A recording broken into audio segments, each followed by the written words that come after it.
I'm back from a river cruise where I saw and visited some amazing sights. I went with my mom and her longtime friends. A couple of their daughters also joined the trip, and I went to high school with two of the daughters, so I really, really enjoyed hanging out with them. What didn't I enjoy?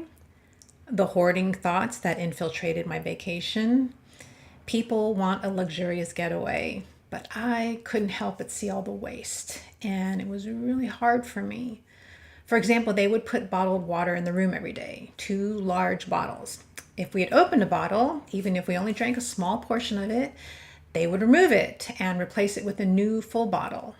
I get that they see that as top notch service and making things look pretty, but the waste got under my skin, especially when we were on this cruise to take in the gorgeous scenery. The last thing I wanted to do was contribute to environmental damage to that gorgeous scenery. The tour guide in Budapest, that's how she told us to properly pronounce the city name, not Budapest, Budapest.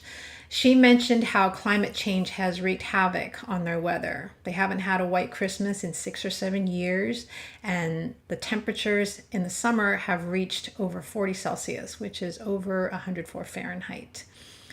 One day when I was returning to the ship, I saw a huge pallet of plastic water bottles all wrapped up in multiple layers of shrink wrap, and I saw enormous bags of garbage being removed from the ship.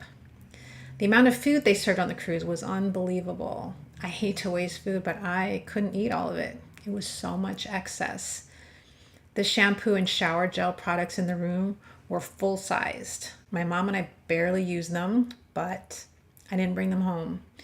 To someone without hoarding issues, I'm sure that doesn't seem like a big deal. But to me, not taking them is a big deal because I worry that they're just going to throw out these barely used products and restock new tubes for the next guest. Coming back home, I went down the rabbit hole of reading about cruise ships. They burn super dirty fuel, and if they're out further than 3 nautical miles, they're in international waters and can dump untreated sewage. So, my challenge, as always, is to let go. Not just letting go of material things, but of my hyper sense of responsibility, of my need for control. Otherwise, those intrusive thoughts will continue to erode potentially good times and joyful experiences. One of my mom's friends gave the well intentioned advice of not worrying about the whole world. Just do as much as you can, she said. But in a way, trying to do as much as I can is what gets me into trouble because I have a hard time of setting a limit and I end up sacrificing myself and my own well being. Once again, I know what needs to be done, but once again, it's easier said than done. A kind soul on a hoarding message board shared something to help me with these overwhelming thoughts of responsibility. It's called the tombstone exercise, and it's about exploring what you want your life to stand for. So in the left tombstone, you write down some things that you want to control or avoid. In the right tombstone, you write down some things that are about what is truly important to you. Then you reflect on both and decide which you would prefer your tombstone to say. In my left tombstone, I wrote, "Here lies Jane. She never harmed the environment."